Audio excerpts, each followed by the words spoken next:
Hello, everyone, and welcome to this podcast. My name's David Wrigley. I'm a GP and I'm Deputy Chair of Council. And I'm delighted to be joined today by Leslie Bentley, who's the Chair of the BMA's Patient Liaison Group, and also Jenny Wigram, who's the Deputy Chair of the BMA's Patient Liaison Group. So, hello, Leslie and Jenny. Hello, David. Hi, David. Hi. So I thought first it would be helpful perhaps just for you to say hello and introduce yourself. So, Leslie, could you pass over to you?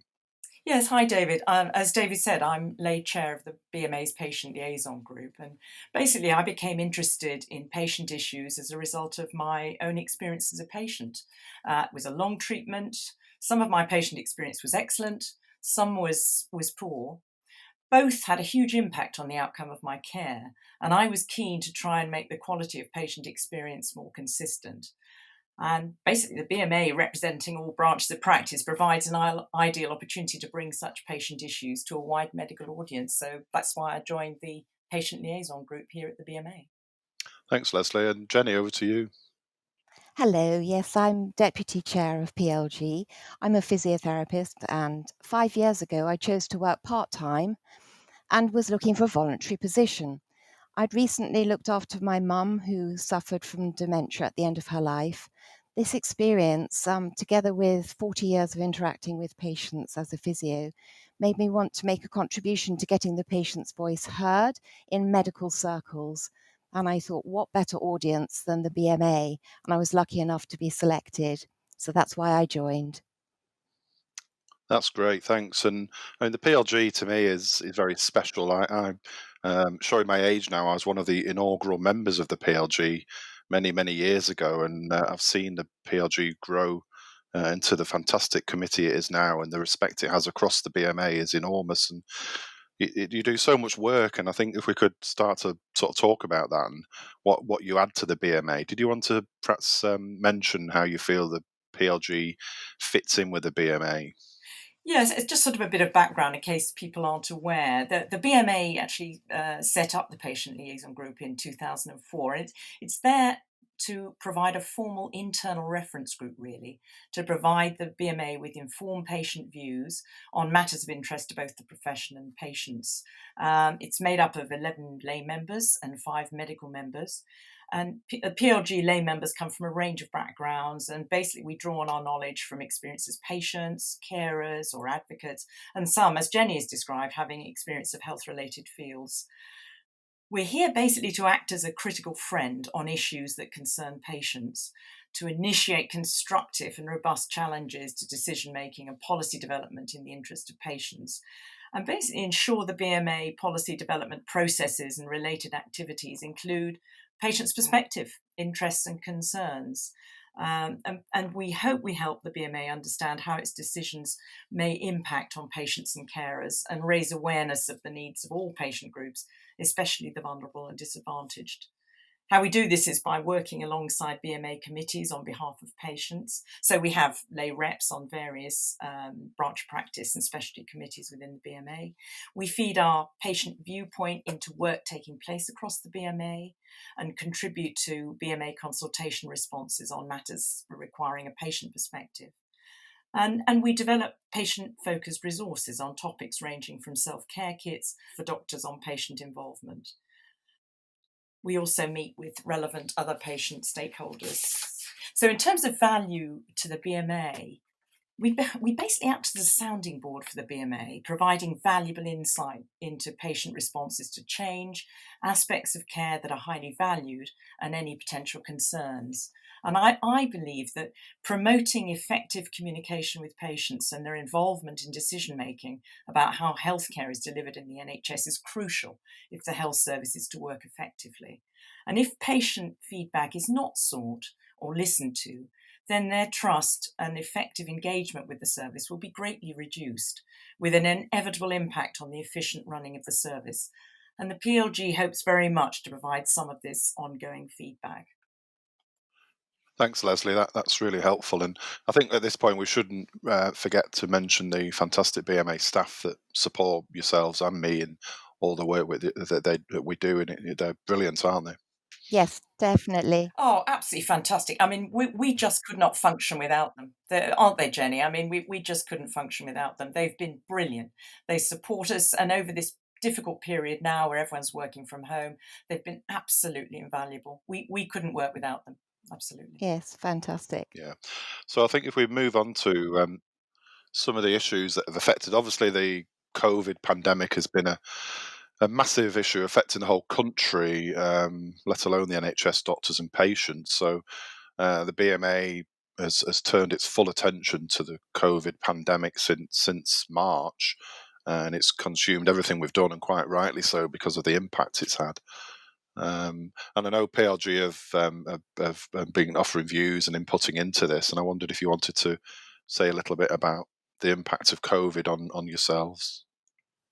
Yes, indeed, we have been gathering from amongst ourselves and also from our friends, relations, carers, and the public the experiences of COVID-19 to contribute to BMA's work on learning lessons from the pandemic.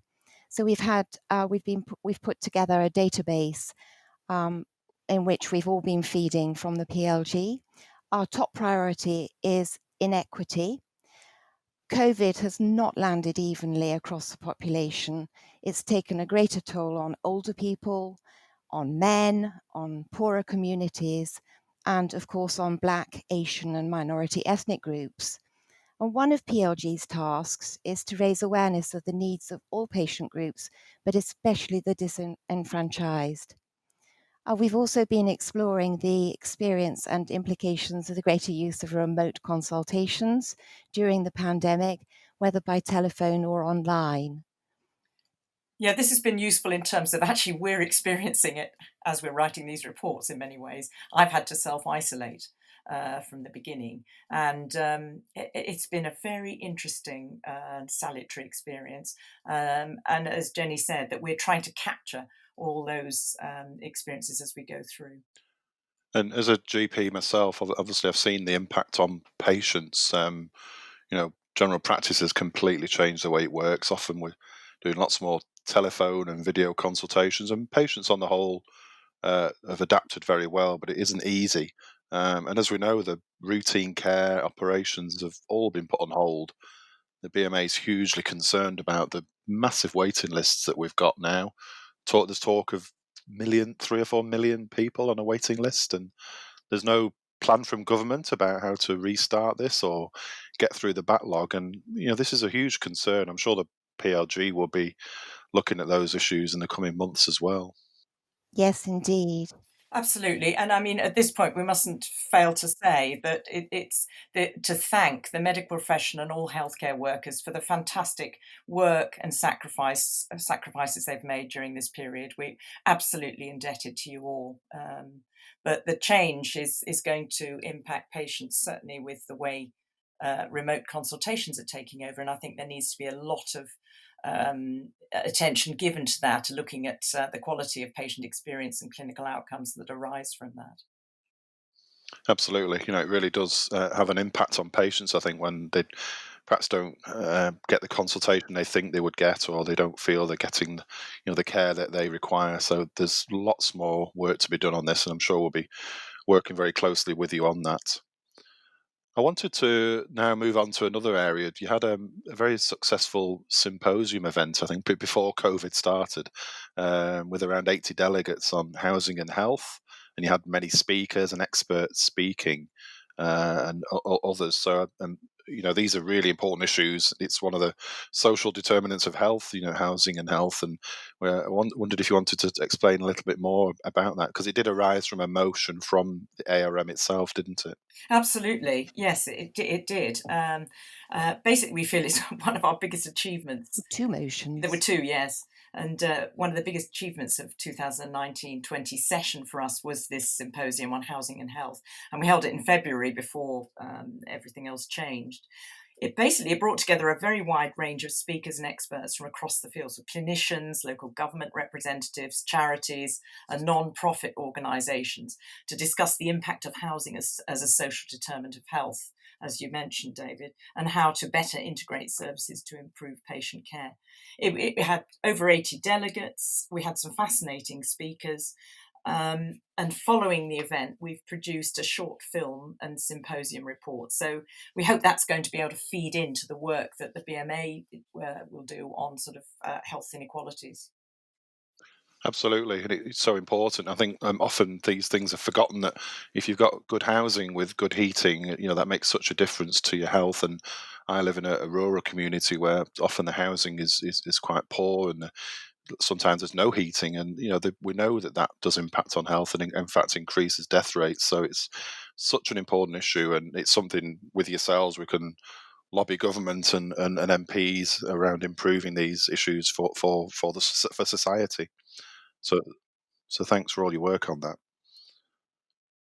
Now, one other issue you've been looking at is self-care. Again, that's an area that I've had a lot of interest in past times, and it's an area that's often overlooked, or it's just not given much priority by government. And in fact, there used to be a lot of funding from government for self-care initiatives, and that was withdrawn many years ago. So it's an issue that's really does get missed. And I think you've been picking up on this and looking at how it can impact on patients and improve their ability to care for themselves, but also that can then help the NHS, because patients who look after themselves don't seek help from the NHS. So I wondered if you wanted to talk a little further about that work you've done.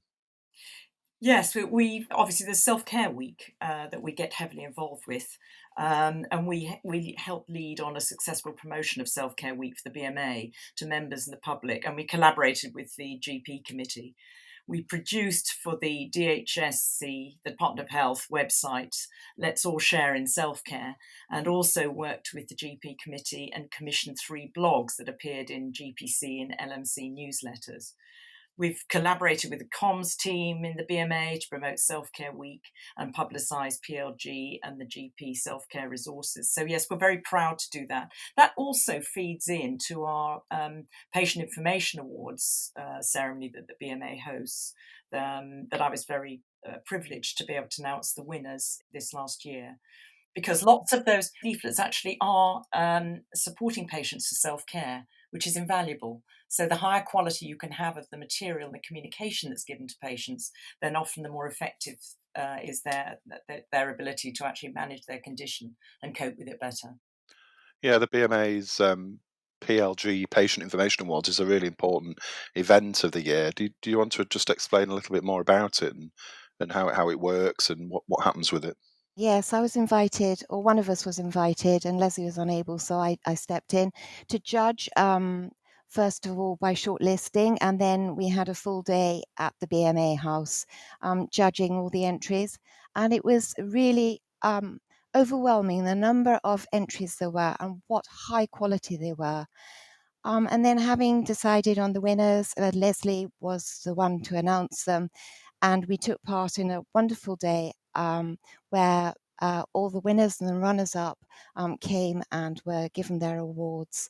And there was a real buzz to the day, and it was very uplifting. And we very much look forward to the next ceremony, although it's had to be postponed this year because of COVID. And then on the back of it, we wrote an article for the BMJ opinion section, which was called PIA, Patient Information Awards, Empowering the Patient. Yeah, and I think, David, too, it gives, because it's concentrating on the best quality of patient information, it's a great resource for the membership of the BMA, because it sort of gives you a blueprint of how to go about, ensuring that patients receive information in ways that's easily understood, and best practice, really.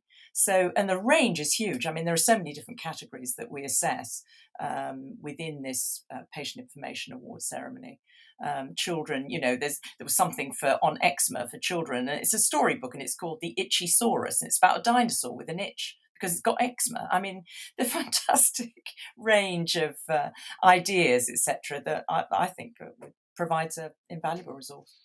It is incredible, isn't it? You don't realise what's out there, and you mentioned that book. There's so many clever materials, even just provided by hospitals for their own patients, and this award ceremony helps to make that widely known and get utilised further afield. So it's a really valuable piece of work. Absolutely. Great. So I wanted to ask you. I think you've been doing some work with digitalization and the impact of artificial intelligence. And again, this is an area. It's quite well. It's obviously very important. The BMA has started to do some work on this, and I think it's going to become much more of an issue in healthcare and how patients interact with the NHS. And it does raise concerns, but it can also help improve access. So did you want to explain a bit more about those side of things? Oh, yes. Well, it's all very exciting. The things that will develop from artificial intelligence and information technology. And it has already and will continue to have a big impact on patients, both good and bad. And we felt really pleased that our contribution to a report on this very topic was included in the briefing notes of a BMA's public event, which happened this year. Actually, all the COVID experience has speeded up the implementation and the increased use of digitalization and IT.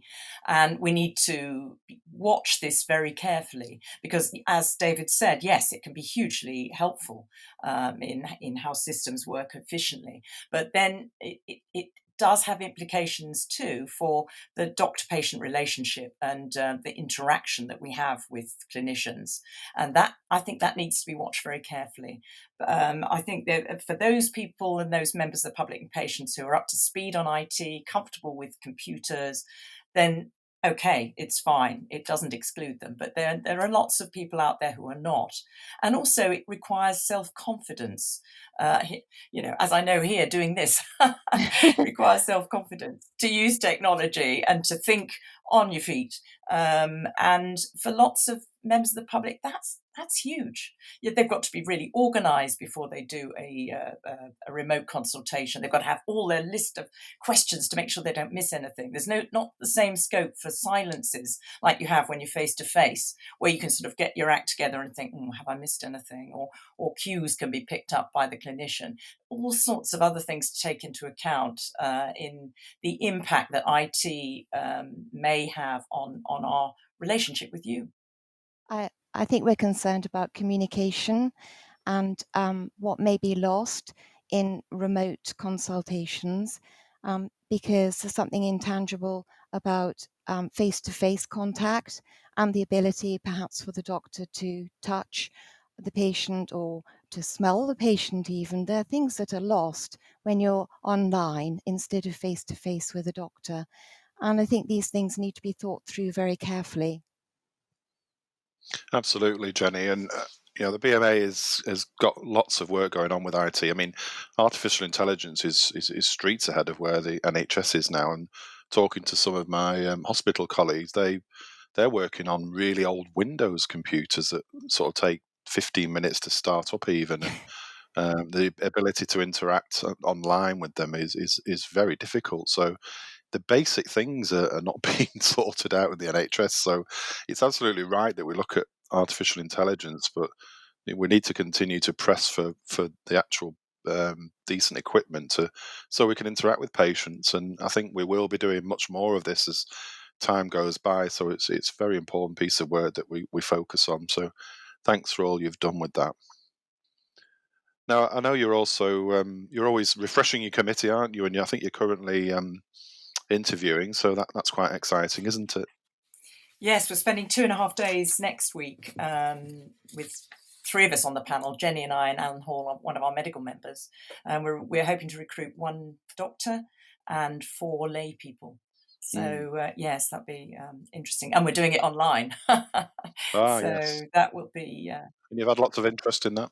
yes, we have. We've had lots of Mm. applicants, absolutely, and of course we've had to keep them on hold for a bit because they should have started in July, but obviously everything's had to be put back. So we're now addressing that. So yeah, exciting time. Yeah, it's good to have. We have a term of office for all the membership, and that's great. It's you need refreshing new ideas to be input as well as having corporate memory of the PLG. So exciting. And also, we've been short of 2 people who left very early during the session. So I think PLG will welcome having 11 lay members instead of 9 this year. Yeah, so that's great. So I hope the interviews go well.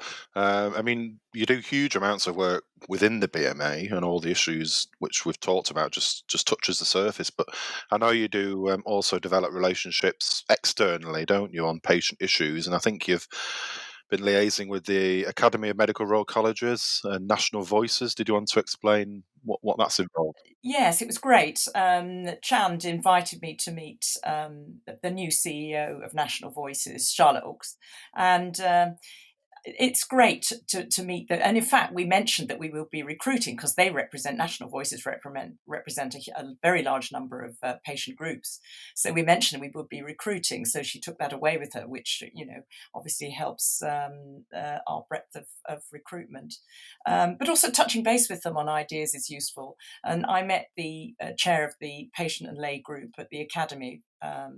Of Medical Royal Colleges, and I've been invited to speak at one of their next meetings just to tell them about the BMA PLG, and it's very good just to get ideas of how they work effectively within their setup with committees, etc. Just on a logistics point of view, as much as anything as well. So yeah, it's invaluable. Great, yeah, and obviously we're moving towards the annual representative meeting, and we're recording this for that meeting. A very different one this year. It's a single day in September due to all that's happened, and that sort of resets the BMA year, doesn't it? So we'll move into a new session after that ARM. And I wondered, have you got any plans for the year ahead on top of all the work that you're doing already? Well, we're hoping to. Obviously, we're going to have 4 new members and 5, including the medical member. We're going to look to extend our representation on the various committees, of branch practice and other specialty committees within the BMA. We've gone up, I think, 5 years ago. Jenny, I think we were on 5, weren't we? And now we're on 10 committees, which is great. But we hope to be able to extend that. And also the regional councils. We're only on London and now we're on 6. Yeah. Oh, that's great. So that's really good, because regional councils is obviously the voice of doctors out in different parts of the country, and for you to have a seat on there and a voice there is fantastic. So I'm really pleased to hear that. Yeah, it's great to be at grassroots. I joined the Southwest Regional Council thanks to Helena, really. And it's great to be at the grassroots because you get two-way traffic. I can tell the regional council what's been happening at BMA from a patient's perspective. And then I learn from the regional council and I can feed up to the BMA. So that two-way traffic, I think, is so useful, so good, and healthy too for an organization. I think too, from my point of view, I'm really grateful as chair. I was invited. I sat on the BMA strategy review group as part of the governance review, and that's great that the BMA is including a patient voice there. I feel really privileged to be there. And we're always working at trying to make our role within the committees and stuff more effective, better understood. And we've produced guidance for chairs in the BMA on branch practice committees as how they can work most effectively with us. And I've already sat down with a couple of chairs before COVID took over to just go through with them that guidance, and they seem to find it very helpful. We also get feedback from all the chairs every year as to how they feel the role of the PLG lay rep is actually working. So it's great, and so far it's been very positive, which is fantastic. No, and it's just brilliant. All the work you're doing. It's so busy, but it's such important work, and feeding that into across the whole BMA is vital. And I just wanted to thank you again for all that you have done and will be doing. I think we're coming towards the end now. I wondered if there's anything else you wanted to mention, or anything we've not covered. Yes, just sort of in the short term, sort of going up forwards from all this experience that we've had with the recent COVID-19 um, crisis. We feel very much that it will be essential to get widespread patient feedback and clinical outcomes assessed before working practices that change during COVID are implemented by default or for financial workload or convenience reasons. We hope very much that that's the case, because obviously feedback is gained as you've been having your remote consultations, etc., directly with those patients. But there will be a wide number of patients out there who may not have accessed primary care or secondary care during this period for whatever reason, and their views need to be actually heard as well. We feel that's very important. And I think the various innovations, new ways of working that are currently emerging provide an ideal opportunity for doctors to engage and encourage patients to be active participants in the way our care is delivered. And patient and public involvement and engagement is crucial if any system of delivering healthcare is to work effectively. I think only by working together will we be able to take on the huge adjustments that we all know will need to be made from here on in, really. Well, that sounds really important, and I'd be keen to sort of know more about that and learn about that and work with you. I think doctors have so much to learn from patients, and often we think we know what patients want are needing, but that's often that isn't the case, and that's where sort of work like this is really important and helping us to improve and deliver better patient care. So that's a really important piece of work as we move forward. And in the longer term, I think obviously we'd support any campaign for government to legislate better social care for adults in the light of the high rate of COVID deaths that happened in residential homes, and obviously address any concerns about any increased inequity in the light of the COVID fallout. So basically, that's what we're looking at the moment. Yeah, great. Okay, was there anything else, Jenny, Leslie? Oh, yes. May we ask you a question, please, David? Oh, yes, you can. The BMA set up the PLG in 2004, and what we'd like to know is, what do you see as our value to the BMA's work and the medical profession? All right, that's a really good question. So, I suppose I'm in a handy perspective in that I saw the BMA before the PLG, and then I've seen it start and then develop as time has gone by, and I think the value and the impact of the PLG on the BMA has been phenomenal. That your voice is there on committees, and I've seen that happen in BMA Council. I've seen it on the GP committee and many others, and your input into consultations. It gives us completely different nuance and view on the work that we do, and that patient perspective is so important. And obviously, doctors are patients as well, but I don't think doctors make very good patients. So your view is vital, and I hope to see it expand further and go from strength to strength. So more power to you, Arm, and I think you're doing a brilliant job. And let's work together and carry on and make it even better. Oh, hear, hear. Thank you so much, David. That's really appreciated. Thank you. Great. So I really appreciate your time. Thank you. And this recording is obviously available for all the attendees at the BMA's annual meeting, and it could go for more widely as well, just to explain all the brilliant work you're doing. So perhaps we could do it again sometime. And I'm just really thankful for doing this. And let's try and catch up soon. So all the best to you both. Bye bye. Thank you. Bye bye, David. Thank you, David. Bye.